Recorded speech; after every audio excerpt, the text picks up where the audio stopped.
আপত্তিকর মন্তব্যের অভিযোগে দক্ষিণ ভারতীয় অভিনেত্রী কস্তুরী শঙ্করকে গ্রেপ্তার করেছে পুলিশ। গেল শনিবার হায়দ্রাবাদ থেকে এই অভিনেত্রীকে আটক করা হয়।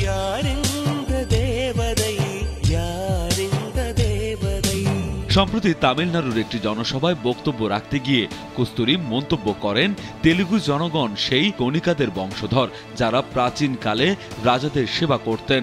আর এই বক্তব্য তেলুগু জনগণের মধ্যে তীব্র ক্ষোভের সৃষ্টি করে। তামিলনাড়ুর বিজেপি নেতা ডাক্তার পঙ্গুলেতি সুধাকর বিষয়টি নিয়ে কড়া প্রতিক্রিয়া জানান এবং কস্তুরীর কাছে প্রকাশ্যে ক্ষমা চাওয়ার দাবি করেন। পাশাপাশি চেন্নাইয়ের এগমোর থানায় তার বিরুদ্ধে একটি মামলা দায়ের করা হয়।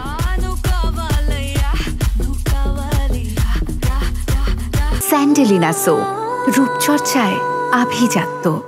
এ ঘটনার পর সোশ্যাল মিডিয়ায় এক বিবৃতিতে ক্ষমা চেয়েছেন কস্তুরী। অভিনেত্রী বলেন, আমার মন্তব্যে তেলুগু ভাষাভাষীদের অনুভূতিতে আঘাত লেগে থাকলে আমি আন্তরিকভাবে দুঃখিত। আমি আমার বক্তব্য প্রত্যাহার করছি। তবে আদালত তার ক্ষমা প্রার্থনা অপ্রতুল এবং আন্তরিকতাহীন বলে মন্তব্য করেছেন।